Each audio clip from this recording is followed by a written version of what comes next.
Hello दोस्तों, very good evening. स्वागत है सबका इन्फोबेट चैनल में। मैं हूं आपका दोस्त, आपका बेयर। स्वागत कर रहा हूं दोस्तों सबका। दोस्तों, आज लोग बात करने वाले हैं HCL टेक्नोलॉजीज के बारे में। इनका क्वार्टर 4 का रिजल्ट आ चुका है और रिजल्ट बहुत खराब है। लगभग 26% का इनका क्वार्टर लॉस है। और वो देखते हुए आगे, अभी आप देख रहे हो कोरोना भी चल रहा है, तो सबसे बड़ी बात समझने वाली ये है कि किस तरह का परफॉर्मेंस आगे रहेगा और किस तरह के एक्शन हमें लेने चाहिए। अगर ये स्टॉक आपके पास है दोस्तों, आपके पोर्टफोलियो में है, तो आप मुझे जरूर बताइएगा कि क्या प्राइस रेंज पर आपने और कितने क्वांटिटी में आपने ये स्टॉक जो है वो लेकर के रखा हुआ है और आपके हिसाब से क्या नीति होनी चाहिए। मैं अपने पॉइंट ऑफ व्यू जरूर शेयर करूंगा आपके साथ में। वीडियो अच्छा लगता है दोस्तों तो लाइक जरूर कीजिएगा, चैनल को सब्सक्राइब जरूर कीजिएगा और दोस्तों नोटिफिकेशन बेल को क्लिक करना बिल्कुल भी ना भूले। और टेलीग्राम से अगर जुड़ना चाहते हैं तो लिंक मैंने डिस्क्रिप्शन में देकर के रखी हुई है। काफी लोग जुड़ रहे हैं तो आप भी जरूर जुड़िएगा।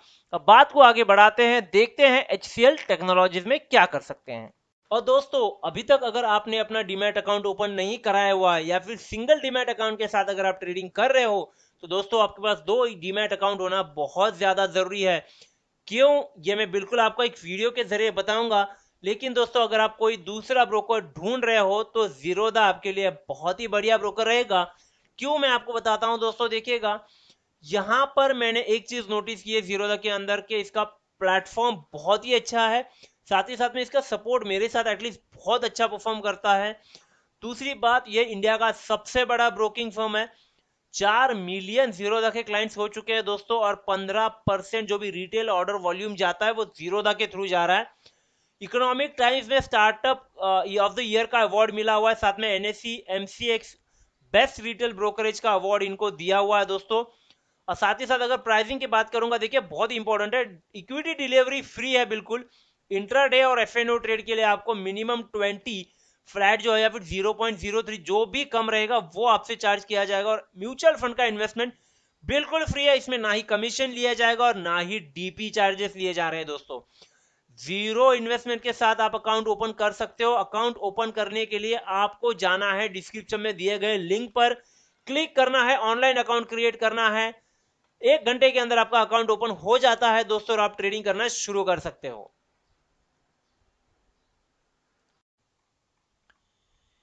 देखिए दोस्तों, मैंने कहा HCL टेक्नोलॉजीज में लॉस लगभग 26% का बाय क्वार्टर इन्होंने रजिस्टर किया हुआ है। जबकि उस पर्टिकुलर सिनारियो में सब कुछ प्रॉपरली चल रहा था, लॉकडाउन नहीं लगा था, ना ही कोई संचारबंदी जैसा था और सब कुछ प्रॉपरली जैसे चलता था वैसे चल रहा था। टोटल लॉकडाउन भी, लॉकडाउन जो था वो ओपन भी हो गया था और कोरोना का भी कोई संकट नहीं था। उसके बदौलत, उसके साथ चलते हुए भी इन्होंने जो है क्वार्टर 4 में 26% का लॉस रजिस्टर किया हुआ है। और अब तो लॉकडाउन भी लग चुका है और कोविड केसेस भी काफी ज्यादा बढ़ रहे हैं। तो क्या ऐसे सिनेरियो में ये कंपनी आगे परफॉर्म कर पाएगा? क्या क्वार्टर 1 का रिजल्ट जो होगा वो बेटर होगा? क्या है कंपनी का टेक्निकल सिनेरियो, क्या कंपनी का मार्केट हालत है आज के दिन, वो पूरा जानेंगे क्योंकि अभी डायरेक्ट मार्केट 2 दिन बाद खुलने वाला है। तो क्या सिनेरियो है, धीरे धीरे हर एक चीज समझने की कोशिश करेंगे। तो पहले मैं आपको कुछ बता दूं इस कंपनी के बारे में। देखिए, जैसे मैंने कहा, क्वार्टर 3 के आसपास इस कंपनी ने बहुत बढ़िया परफॉर्म किया था। कंपनी का जो ऑर्डर बुक है वो काफी बढ़िया दिखाई दे रहा था और साथ में काफी सारे न्यूज इस कंपनी से रिलेटेड आ भी रहे थे। काफी सारे कंपनी ने टाइप भी किए थे। तो ऐसे सिनेरियो के बाद इतना बड़ा लॉस थोड़ा सरप्राइजिंग लगता है। तो थोड़ा आर्टिकल पर चल करके देख लेते हैं कि एक्चुअली सिनारियो है क्या। तो देखिएगा, HCL ने 22 अप्रैल को 25.6 यानी लगभग 26% का डिक्लाइन दिखा दिया था अपने सब्सटेंशियल प्रॉफिट में, जो लगभग 2,962 करोड़ का रहा। और ये इनके पीछे के एक दो रीजन है, जैसे कि इन्होंने कुछ वेजेस जो थे वो बढ़ चुके थे और वन टाइम बोनस इन्होंने दिया था 700 करोड़ के आसपास का। और जो लास्ट टाइम का क्वार्टर दिसंबर का जो प्रॉफिट था वो लगभग 2,900 लाइक 3,982 करोड़ था। Sorry, I am not good at number in Hindi. So revenue from operations जो था वो 1.8%, दैट इज 19,642 करोड़ का था। और अगर इसको हम लोग प्रीवियस यानी क्वार्टर 3 से कंपेयर करेंगे तो ये समवेयर अराउंड 300 करोड़ नीचे था। बट परफॉर्मेंस काफी अच्छा है।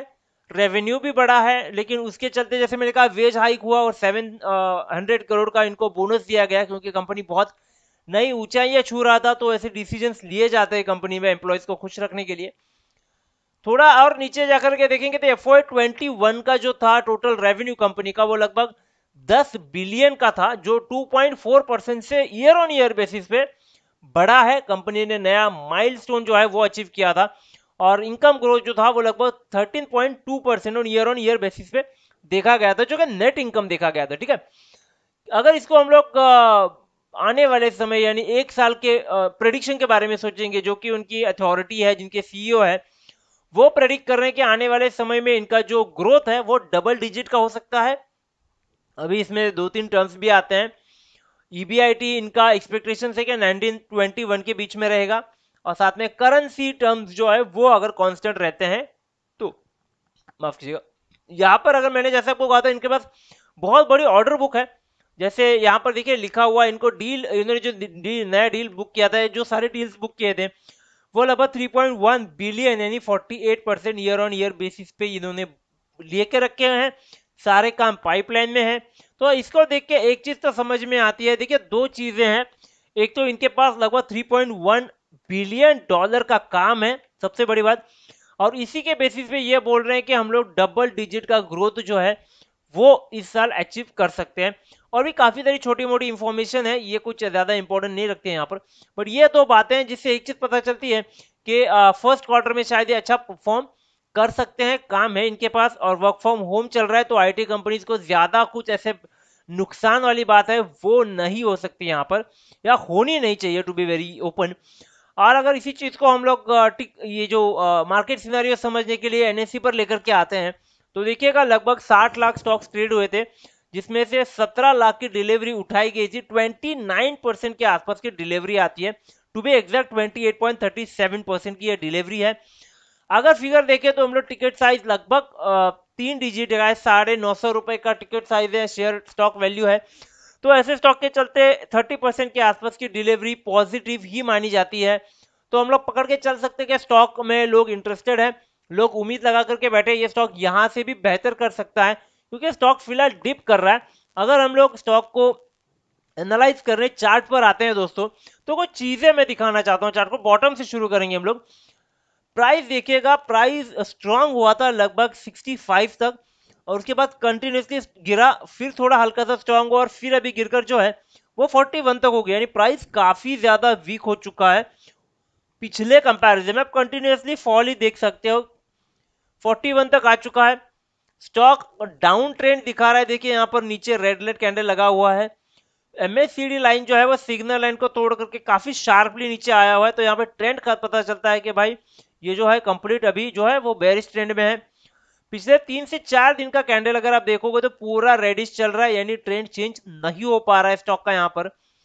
और अगर हम लोग ऊपर जाकर के थोड़ी चीजें देखेंगे, मैं थोड़ा यहाँ पर और बात करूंगा। देखिए वॉल्यूम ना बहुत इंपॉर्टेंस रखता है, तो वॉल्यूम देखोगे अगर तो सबसे बड़ा वॉल्यूम था, फिर घटा, फिर थोड़ा उठा, और इसके बाद में अगर कल यानी मंडे को भी मार्केट थोड़ा सा वॉल्यूम कम करता है, तो यहाँ पर ट्रेंड चेंज होने की जो पॉसिबिलिटी होती है वो थोड़ी सी बढ़ जाती है। कंफर्म नहीं है बट पॉसिबिलिटी थोड़ी बढ़ जाती है। यहाँ पर अगर आप देखोगे तो मैंने एक सपोर्ट लेकर के रखा हुआ है, एक ये रेड है जो हमने देखा, ये 841 का है। ये बहुत, एक सेकंड में इसको हटा देता हूँ, ये थोड़ा सा पिन हो गया यहाँ पे। ये जो है वो बहुत सपोर्ट, जो बहुत स्ट्रॉन्ग सपोर्ट की तरह काम कर रहे हैं, क्योंकि आप देख रहे हो स्टॉक यहाँ पर कंसोलिडेट किया, फिर उसके बाद ऊपर से नीचे वापस आया ही नहीं है। उसके ऊपर थोड़ा देखेंगे तो एक दूसरा सपोर्ट दिखाई देता है, जहां पर 3 बार इसने सपोर्ट लिया।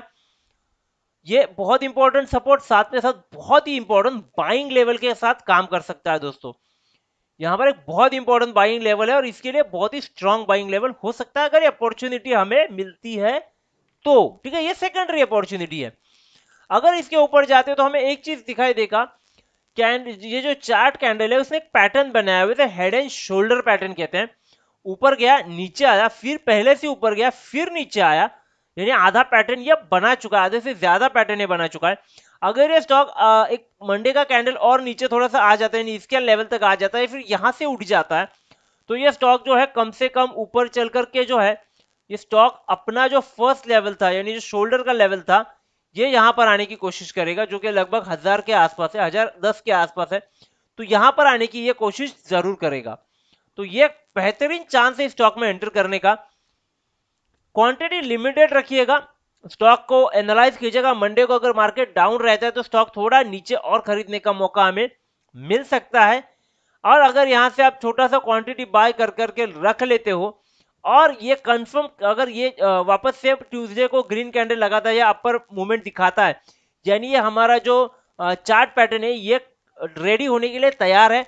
ये ग्रीन कैंडल लगा के ऊपर मूवमेंट अगर दिखा देता है तो समझ लीजिएगा ये ऊपर जा रहा है। तो यहां पर फिर हमें दूसरा बाय करना है, तब तक कोई बाय नहीं करना है जब तक ये मॉडल कंफर्म नहीं होता है। और यहां पर अगर गिरावट कंटिन्यू होती है तो एक सेकेंड बाय हमें यहां पर करना है 915 पर, और उसके बाद होल्ड कर लेना है, बैठ जाना है। और स्टॉप लॉस जो है वो दोस्तों हमें यहां पर लगाना है। देखिएगा ये 844 के आसपास का स्टॉप लॉस है। वापस एक बार रिपीट कर देता हूं, थोड़ा कंफ्यूज हो रहा है। देखिए ऊपर जाना है, नीचे जाना है, और यहाँ पर 5 माफ कीजिएगा 950 के आसपास पहला बाय होगा अगर मंडे को मार्केट ग्रीन दिखाता है। नहीं दिखाता है वेट कीजिएगा, थोड़ा नीचे आने दीजिएगा। 915 के आसपास एक खरीदारी करनी है, वेट करना है। अगर यहाँ से ऊपर जाता है तो पहला टारगेट रहेगा 1013, दूसरा टारगेट रहेगा 1050 का। यहाँ से कंटिन्यू करता है, नीचे आता है तो 950 के आसपास इसका जो है वो स्टॉप लॉस रखेंगे और उसके बाद में स्क्वायर ऑफ करके जो है निकल जाना है। बट इस पैटर्न की वजह से अगर पैटर्न कंफर्म होता है तो यहाँ पर बहुत बढ़िया जो है वो बाइंग का अपॉर्चुनिटी एक बन सकता है। ठीक है, आई होप थोड़ा सा कंफ्यूजन था क्योंकि इसमें बाइंग पॉइंट भी दो है, सेलिंग पॉइंट भी दो है। तो आई होप आप क्लियरली समझ चुके हैं। नहीं समझे कमेंट में जरूर पूछिएगा, मैं इसका बाइंग पॉइंट और सेलिंग पॉइंट आपको बता सकता हूँ। ठीक है, तो वीडियो अच्छा लगा है तो लाइक करना है, दोस्तों के साथ शेयर करना है और कमेंट करना बिल्कुल भी नहीं भूलना है। टेलीग्राम से जुड़ने के लिए लिंक डिस्क्रिप्शन में दिया हुआ है। अब मिलते हैं थोड़ी देर में दोस्तों दूसरे वीडियो के साथ में, तब तक के लिए थैंक यू वेरी मच।